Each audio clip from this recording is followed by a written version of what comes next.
Got the one and only Scott with me today from Sow and Reap Capital. Obviously, you got myself. I guess I'll be the host. My name's Andy from the Finding Value Finance channel. We were just talking back and forth about the, I'll use his words, unprecedented liquidity in the system. And I know a lot of people are scared. They're talking about a recession. They're talking about and looking at the price movements in the market. They've gone down past 3 days. We've got interest rates going up the past couple of days or trading sessions. This last one's gone up quite dramatically. So Scott, I'm going to quote you on this. You said that to you, it's very obvious, just of what's happening in the market. What is obvious to you? Like, what are you seeing? What do you see as obvious, and why is it obvious? Yeah, so hi everyone. I'm just going to take you through this because this is, I think, the most important thing to understand money creation and money flows. And so we've just had from 2020, March 2020, Fed came in and printed a bunch of money and created huge liquidity injection into the system. And we're seeing unprecedented level of liquidity in the system. All your general equities have gone up dramatically. So that's liquidity going into general equities. Your bond prices until the recent correction have gone up.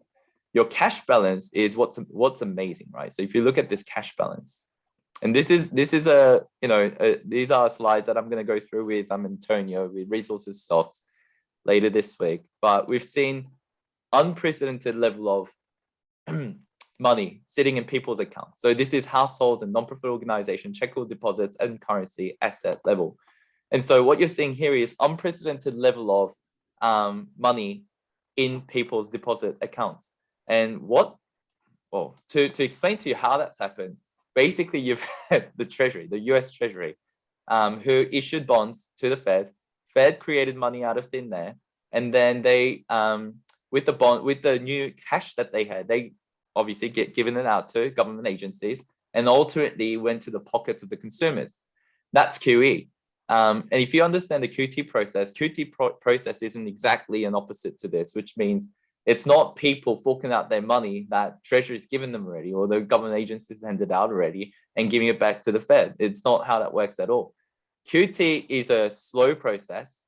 And it's very much controlled. So if you look at the liquidity injection into the system, Fed, when they inject liquidity, this is Fed's balance sheet, it's gone up from somewhere around 5 trillion to close to 9 trillion. So they've created $4 trillion out of thin air within a very, very short period.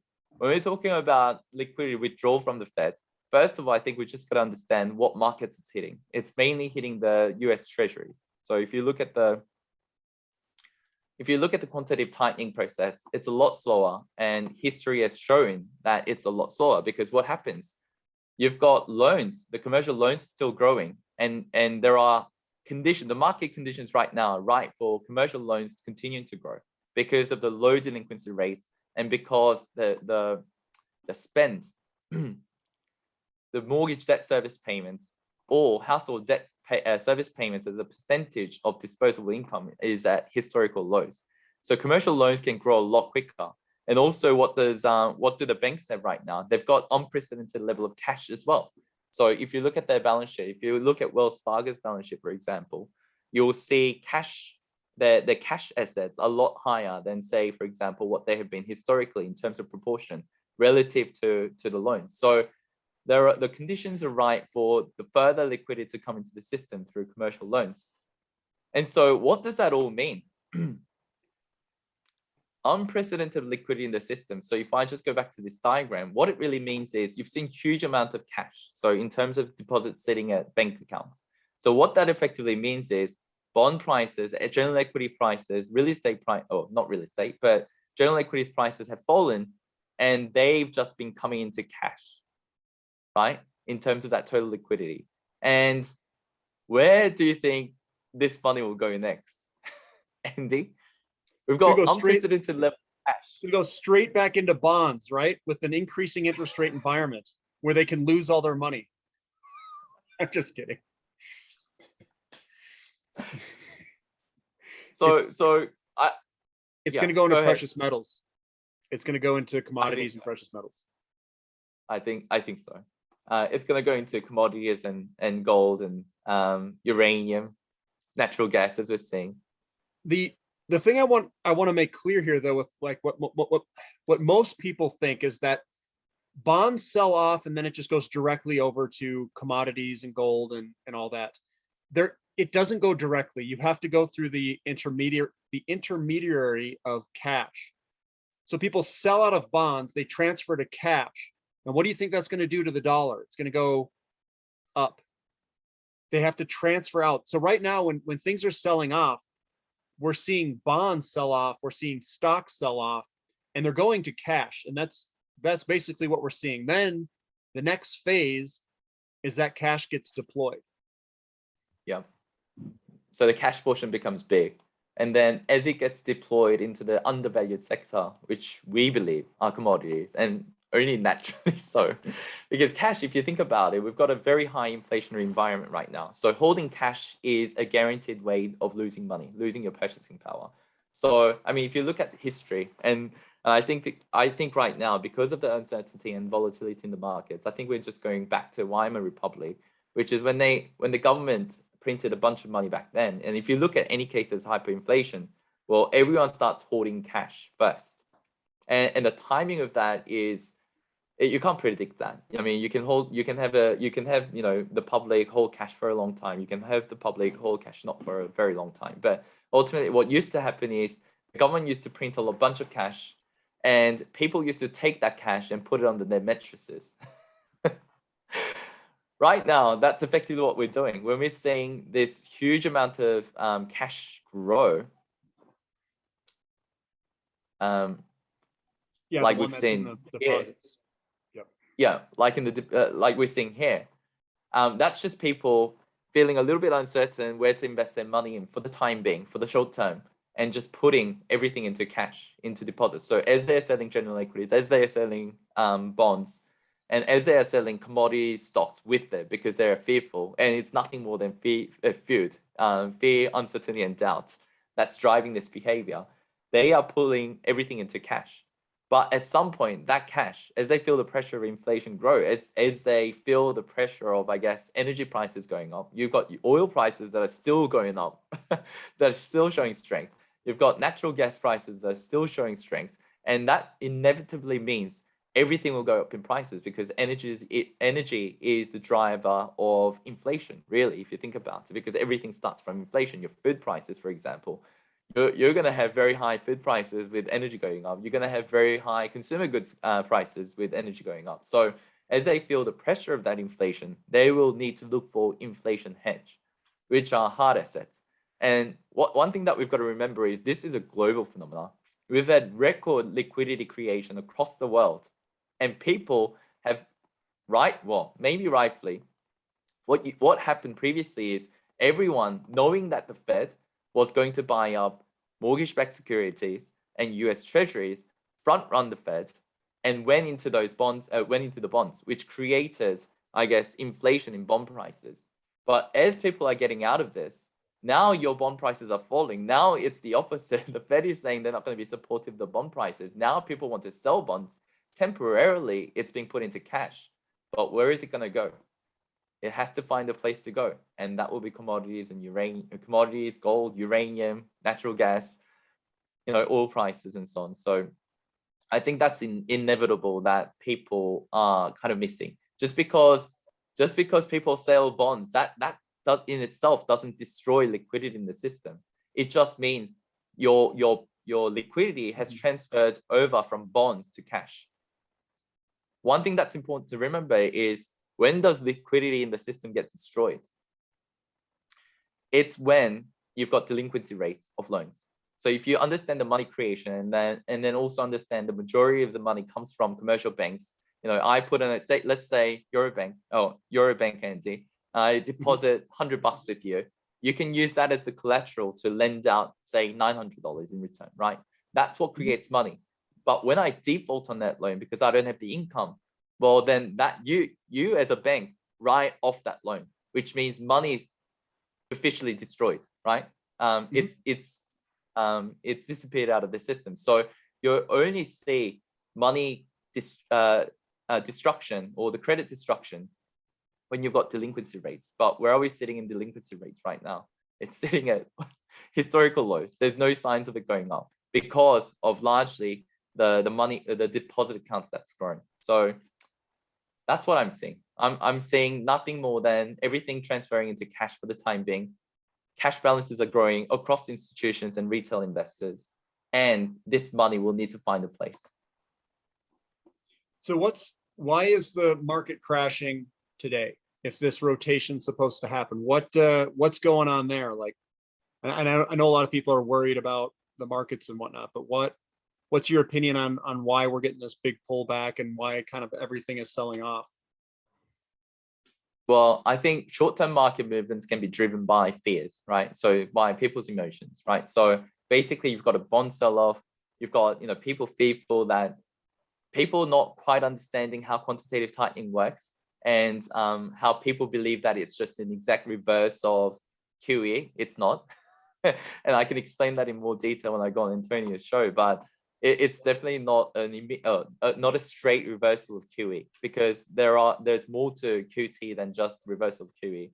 People not understanding it, and people just it's a liquidity event. So people, some people have margin calls that they get when their cryptocurrency, for example, gets sold off, and people see big fat red in the cryptocurrency world, and they just become fearful and they just dump everything. And in the meantime, what's happening is, as I said, the money's not getting destroyed. It's just transferring from these markets, bonds, general equities, into cash.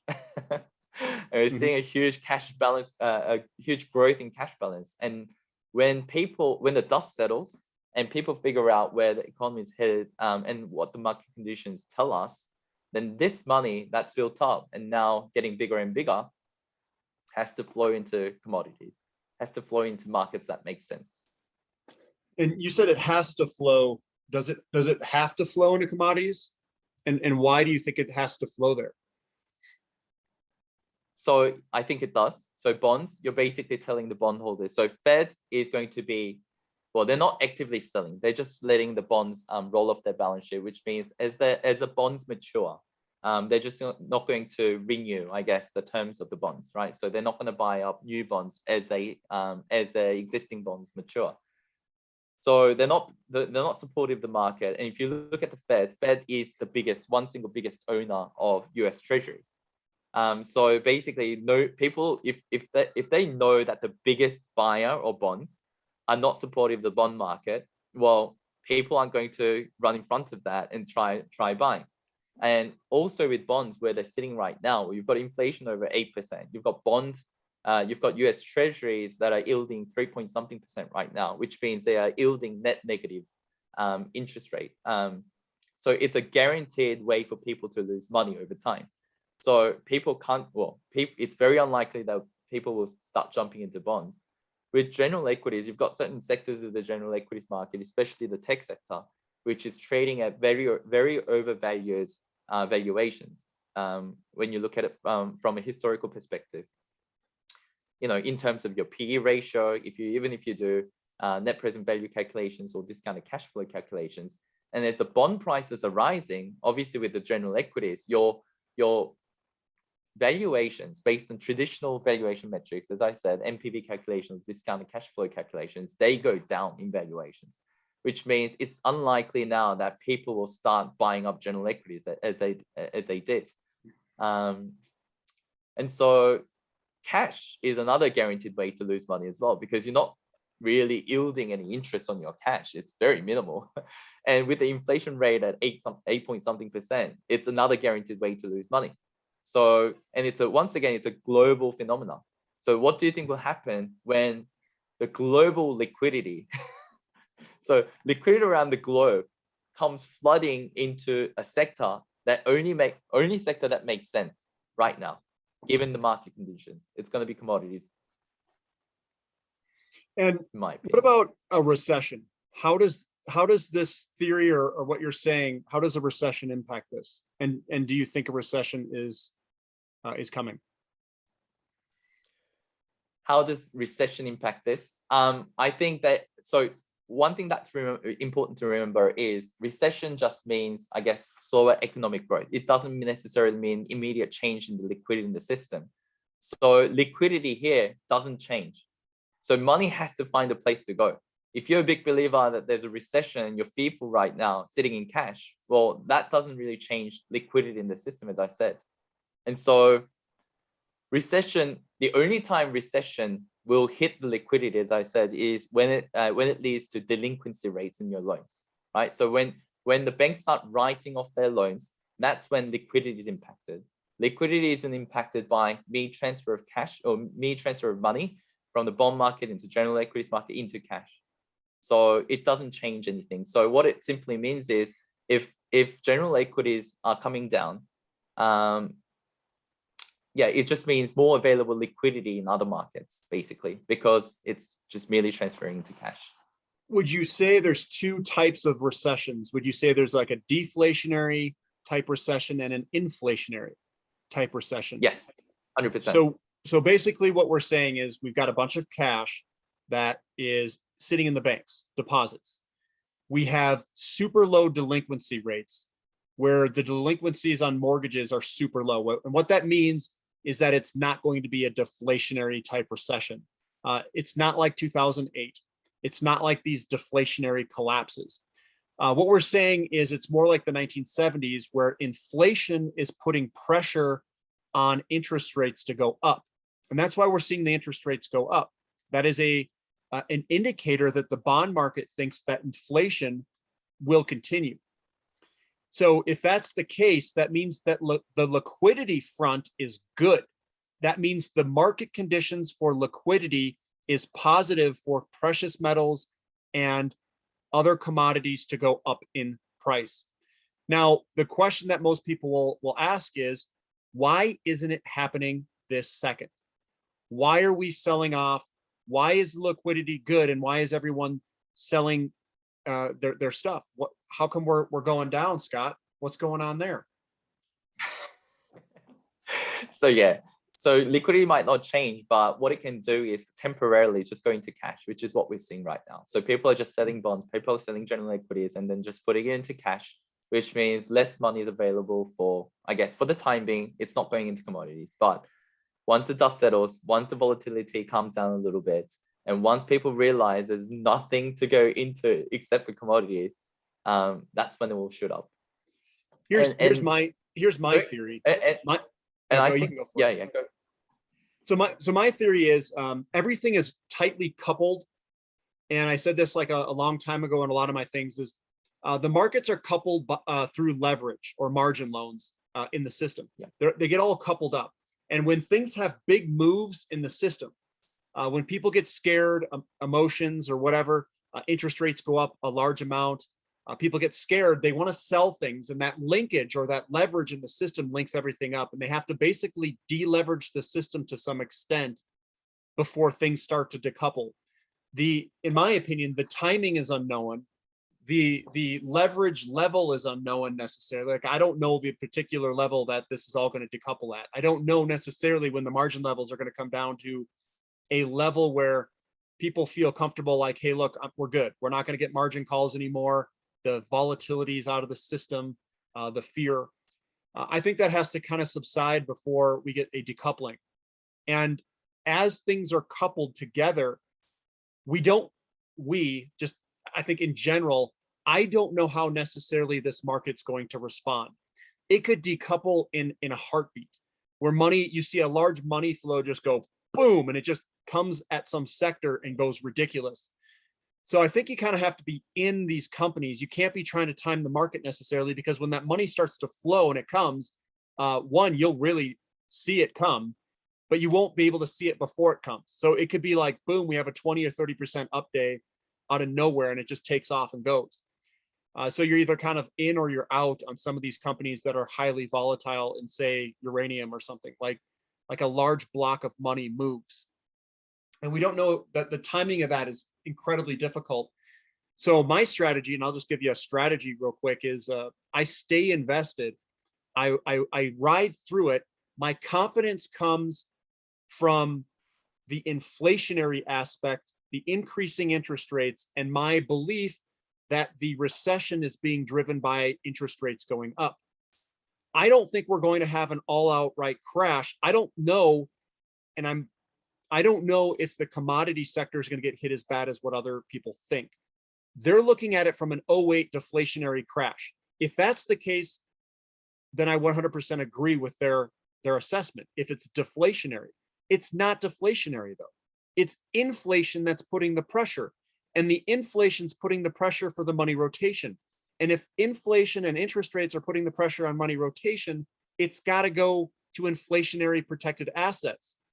So what you're playing with is fire, because what you're doing is the market conditions are ripe for these to go up, but you're trying to get the timing.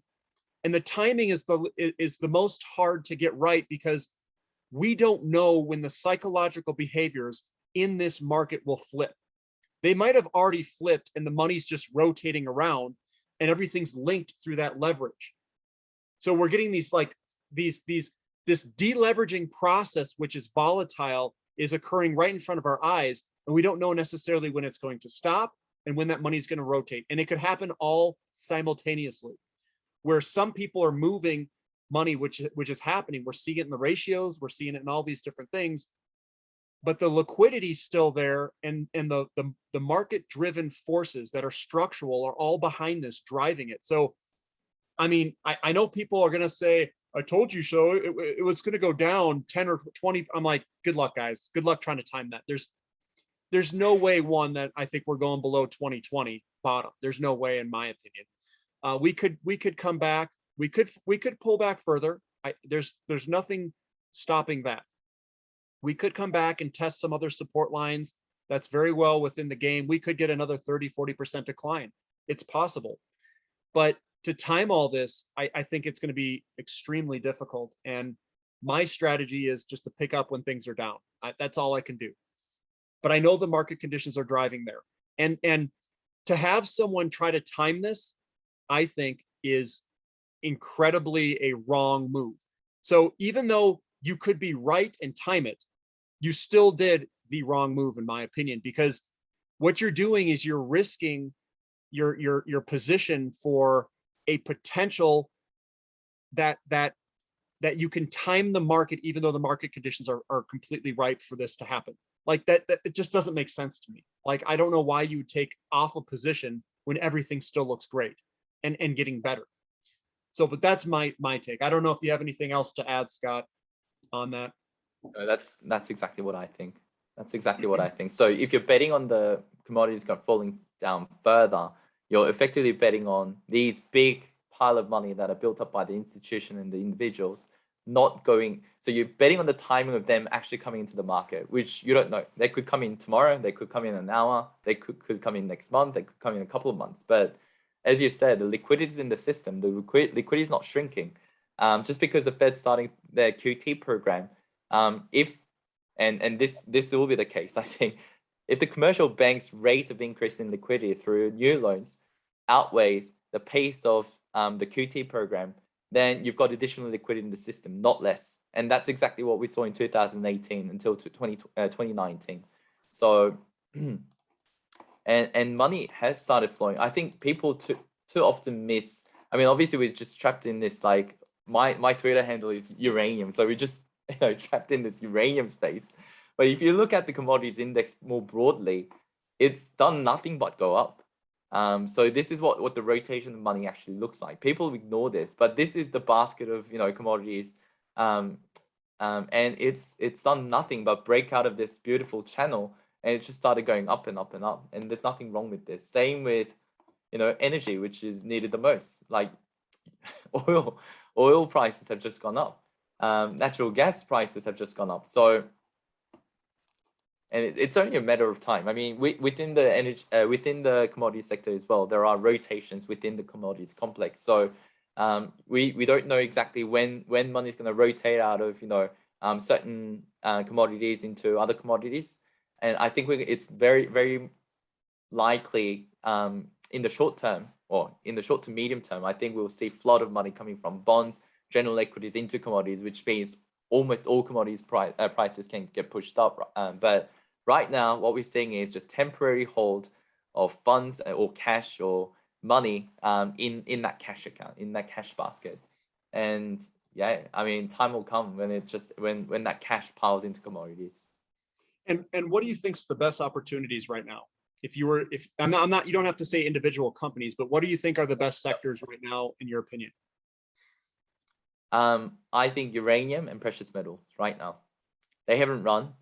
They've built up a lot of energy. If you're just looking at it from technical perspective, they've just built up so much energy over the last or more than a year. And once the money flows in, yeah, it's going to go, I think. It's going to go really hard. Yeah, I like physical platinum. I'm stuck there. And uranium's good too. I do think that. And shipping's what about shipping? They've had a pretty hard pullback. And shipping's kind of, it's been rough. It's been dragged with the overall markets. I'm still long all my positions, but would you still say that shipping's okay? Or so I'm also, I think shipping's gone through the same thing, which is with the shipping companies, they've just been sold off together with all the other stuff. But money will rotate out of general equities. And when I'm talking about general equities, specifically the companies that are overvalued, right? So your tech companies that are trading at ridiculous PE valuations. And that money will also rotate into other cash flow companies that are trading at low valuations. And I think shipping still looks good. I mean, if you just look at the BDI chart, for example, I don't see anything wrong with this chart. So it looks like we've got a very nice rounding bottom here. And one thing with shipping with BDI, for example, is I think as the commodity prices are picking up and as the funds are flowing into commodities and as the sovereign funds are looking to secure supply of commodities going into the future, because obviously there's commodities shortages everywhere, I think that will increase shipping activities, especially for something like dry bulk.